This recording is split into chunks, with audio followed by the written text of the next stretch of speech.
हाँ, good morning student. आज हम आपको सदिश तथा सदिशों का गुणन इसके विषय में बताएंगे। तो सबसे पहले आप जानिए कि सदिश राशियां किसे कहते हैं। वेक्टर क्वांटिटीज क्या है। अब जैसा कि नाम से ही स्पष्ट, सदिश दिशा सहित वह राशियां जिनको प्रदर्शित करने के लिए दिशा तथा परिमाण दोनों की आवश्यकता होती है, उन्हें सदिश राशियां कहते हैं। यहाँ पर दिशा तथा परिमाण मुख्य चीज है। वह राशियां जिनको प्रदर्शित करने के लिए दिशा तथा परिमाण दोनों की आवश्यकता होती है, उन्हें सदिश राशियां कहते हैं। परिमाण, एक चीज ध्यान दीजिएगा, यहाँ ये परिमाण है। परिमाण से मिलते जुलते हुए तीन शब्द होते हैं बच्चों। एक होता है परिणाम, एक होता है प्रणाम। कभी कभी बच्चे गलती कर देते हैं, परिमाण के स्थान पर परिणाम लिख देते हैं, जो कि गलत है, क्योंकि ये परिमाण है। परिमाण मतलब इसकी क्वांटिटी, और ये है आपका परिणाम, इसको कहते हैं रिजल्ट, और ये है प्रणाम।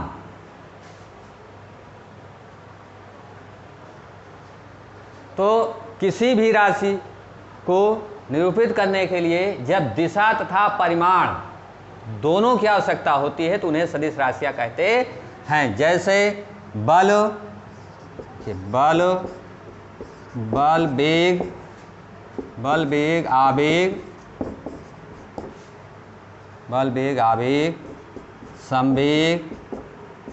वेग, आवेग, संवेग,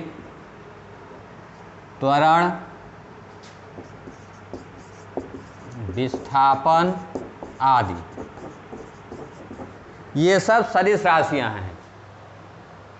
क्योंकि इन राशियों को निरूपित करने के लिए दिशा तथा परिमाण दोनों की आवश्यकता पड़ती है। जब तक दोनों चीज आप नहीं बताएंगे तब तक इन राशियों के विषय में पूर्ण जानकारी हमें प्राप्त नहीं होती है। जैसे बल है, आपने किसी वस्तु पर 2 न्यूटन का बल आरोपित किया, लेकिन जब दिशा नहीं बताई गई तो अब आप सोचते रहेंगे कि जैसे मान लीजिए ये चेयर है, इस चेयर पर आपने 2 न्यूटन का बल आरोपित किया, तो पूर्ण ज्ञान नहीं हो रहा कि जब इस चेयर पर 2 न्यूटन का बल आरोपित हुआ तो इस चेयर में कुछ परिवर्तन हुआ होगा। ये चेयर दाएं गिरे होगी या बाएं गिरे होगी, किसी न किसी दिशा में कुछ परिवर्तन हुआ होगा। लेकिन जब दिशा नहीं बताए तो आप भ्रम की स्थिति में रहेंगे कि जब इस कुर्सी पर 2 न्यूटन का बल आरोपित हुआ है तो इस कुर्सी की स्थिति में कोई परिवर्तन हुआ होगा। जब हम दोनों चीज़ आपको बता दें कि इस कुर्सी पर 2 न्यूटन का बल लगाया गया तथा ये कुर्सी पूरब दिशा में गिर गई, तब आपको पूर्ण ज्ञान हो गया कि हाँ, इस कुर्सी पर 2 न्यूटन का बल लगा और ये कुर्सी पूरब दिशा में गिर गई। तो सदिश राशियां वह राशियां होती हैं जिनको प्रदर्शित करने के लिए दिशा तथा परिमाण दोनों की आवश्यकता होती है। जब तक दोनों चीज आप नहीं बताएंगे, दिशा डायरेक्शन और परिमाण क्वांटिटी, तब तक पूर्ण ज्ञान नहीं होता है। उन्हें सदिश राशियां कहते हैं। इसको जैसे बल, वेग, आवेग, संवेग, त्वरण, विस्थापन, इसको आप इस तरह से याद कर लीजिए। सदिश राशियां वेक्टर क्वांटिटी, और इसके पश्चात अदिश राशियां हैं स्केलर क्वांटिटी।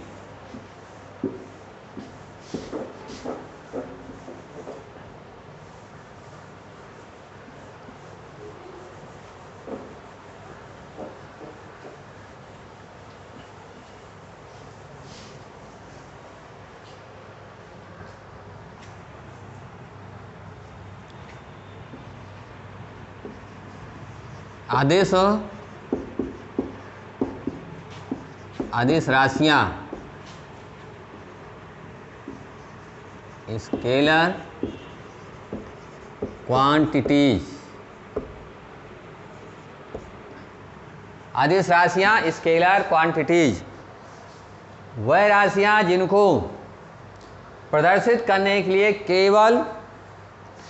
केवल परिमाण की आवश्यकता होती है, दिशा की आवश्यकता नहीं होती है, उन्हें अदिश राशियां कहते हैं, स्केलर क्वांटिटीज कहते हैं। जैसे दूरी द्रव्यमान समय चाल ताप कार्य ऊर्जा विभव इत्यादि।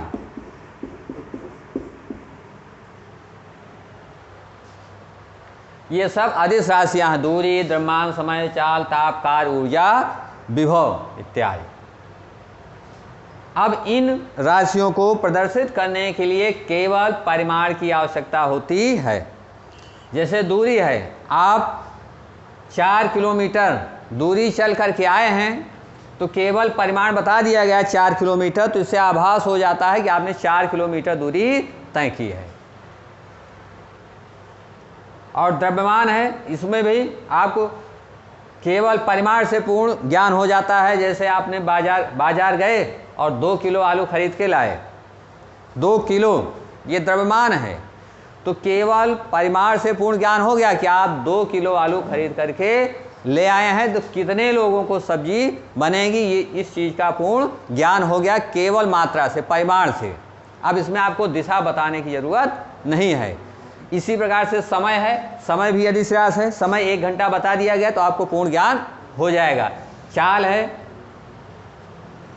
40 किलोमीटर प्रति घंटा है, केवल परिमाण बता दिया गया तो आपको पूर्ण ज्ञान हो जाएगा, दिशा कोई ज़रूरत नहीं है। ताप है, 30 डिग्री सेंटीग्रेड आपको बता दिया गया, केवल परिमाण बता दिया गया तो आपको पूर्ण ज्ञान हो गया। आज का टेम्परेचर 30 डिग्री सेंटीग्रेड है तो आपको पूर्ण ज्ञान हो गया। यदि आपको बता दिया जाए कि कल का टेम्परेचर 50 डिग्री सेंटीग्रेड रहेगा, परिमाण, तो आप तुरंत ज्ञान हो जाएगा कल का टेम्परेचर 50 डिग्री सेंटीग्रेड रहेगा। इसका मतलब कल बहुत ज़्यादा गर्मी पड़ेगी, तापमान बहुत अधिक होगा। केवल परिमाण से ही आपको पूर्ण ज्ञान हो गया, दिशा की कोई ज़रूरत नहीं है। कार्य है, 2 जूल हुआ, 3 जूल हुआ, इन सब के ज्ञान के लिए आपको केवल परिमाण की आवश्यकता है। परिमाण से ही पूर्ण ज्ञान हो जाता है, दिशा की कोई ज़रूरत नहीं पड़ती है। अब जैसे देखिए, दूरी अदिश राशि और विस्थापन सदिश राशि। दूरी तथा विस्थापन में अंतर समझ लीजिए कि दोनों में अंतर क्या है। दूरी अदिश राशि और विस्थापन सदिश राशि, दोनों में अंतर देखिए क्या है।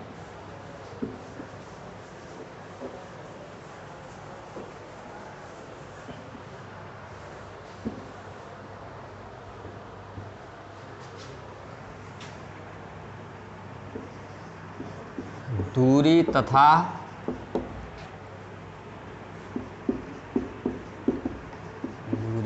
विस्थापन में अंतर।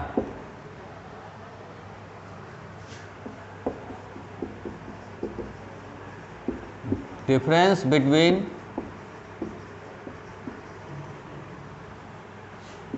Distance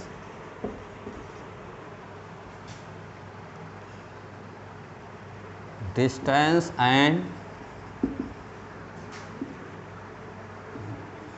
displacement।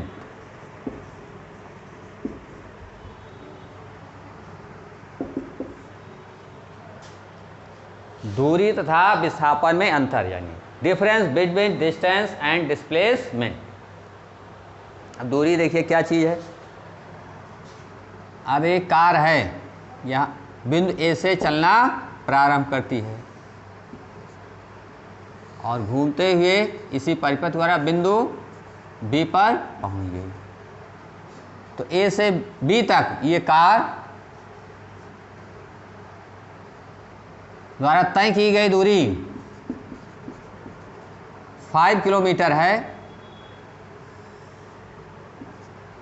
और ये आपका 3 किलोमीटर है। एक कार है, बिंदु ए से चलना प्रारंभ करती है और इसी परिपथ के द्वारा बिंदु बी पर पहुंचती है। तो इसके द्वारा तय की गई दूरी 5 किलोमीटर है।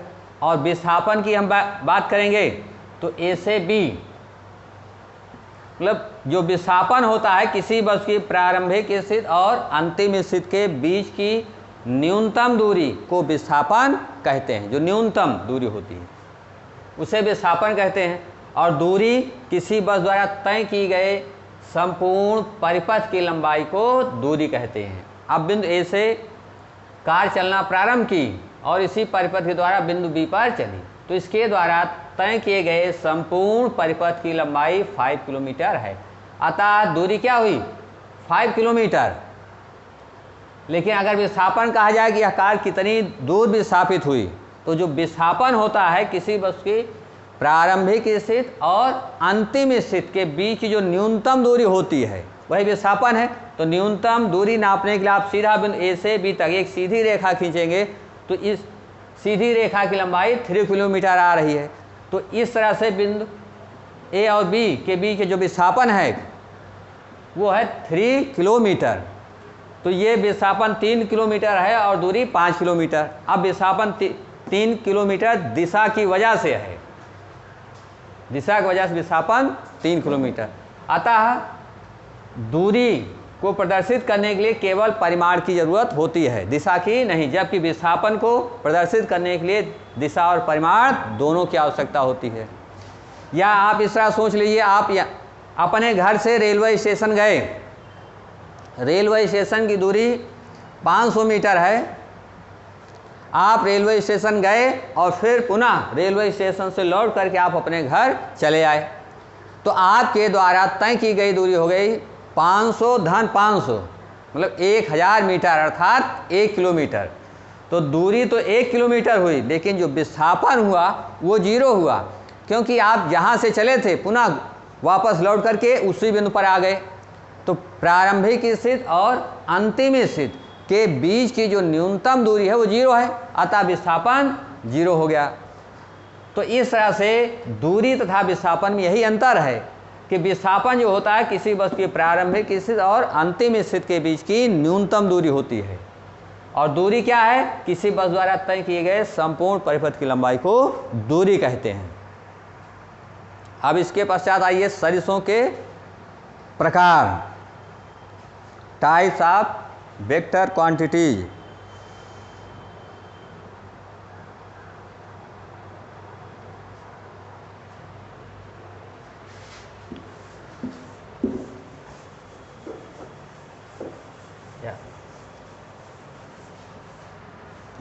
ये कीवर्ड, हाँ देखिए, इसके पहले आप जान लीजिए सदिशों का निरूपण, किस तरह से सदिशों को निरूपित किया जाता है। तो सदिशों का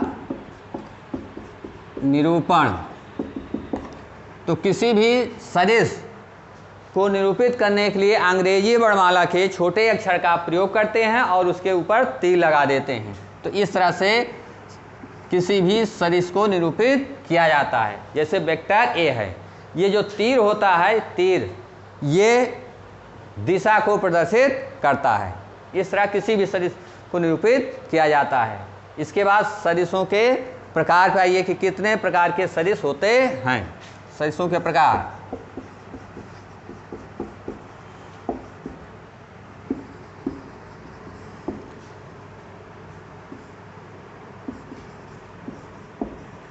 types of vector quantities, vector quantities, सदिशों के प्रकार, टाइप्स ऑफ वेक्टर क्वांटिटी। तो पहले देखिए, पहला सदिश शून्य सदिश।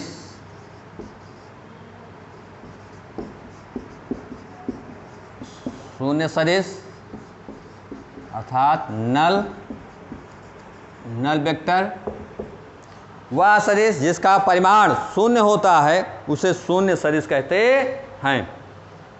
अर्थात यदि कोई वेक्टर ए शून्य सदिश है तो उसका जो मापांक होगा mod of vector A equal to 0, ये शून्य सदिश है। फिर इसके पश्चात आइए इकाई सदिश।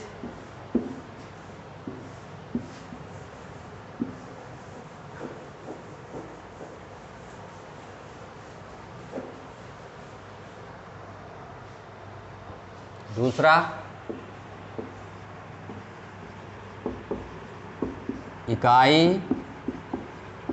इकाई सदिश, यूनिट वेक्टर, वह सदिश वह सदिश जिसका परिमाण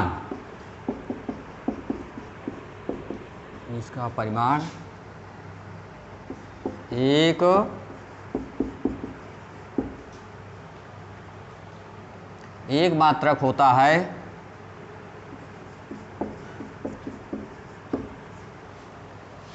जिसका परिमाण एक मात्रक होता है, उसे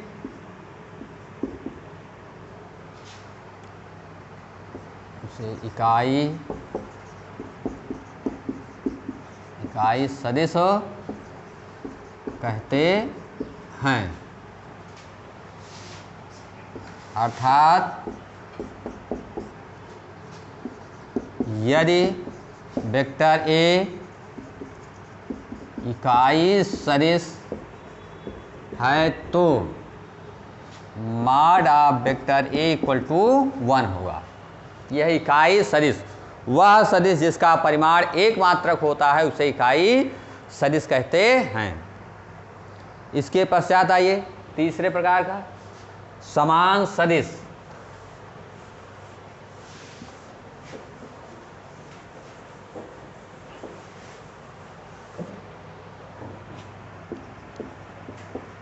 तीसरा समान सदिश, इक्वल वेक्टर।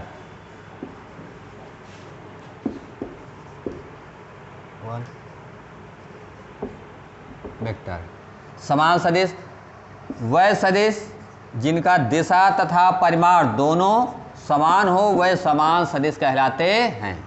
जैसे यहाँ वेक्टर ए बी और वेक्टर सी डी दोनों समान सदिश हैं, क्योंकि यहाँ ए बी और सी डी की लंबाई भी समान है और दिशा भी समान है। ये दोनों रेखाएं ए बी और सी डी समांतर हैं।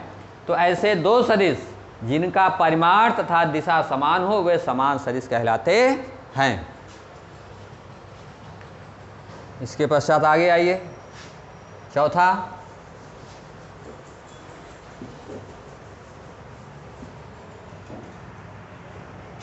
है समतलीय सदिश। समतलीय सदिश कोप्लेनर वेक्टर्स।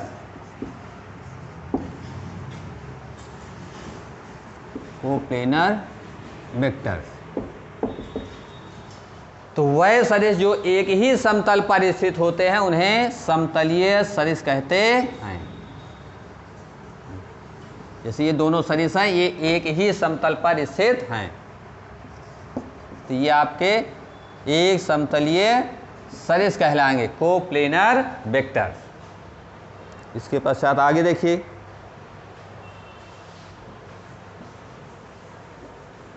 इसके बाद 5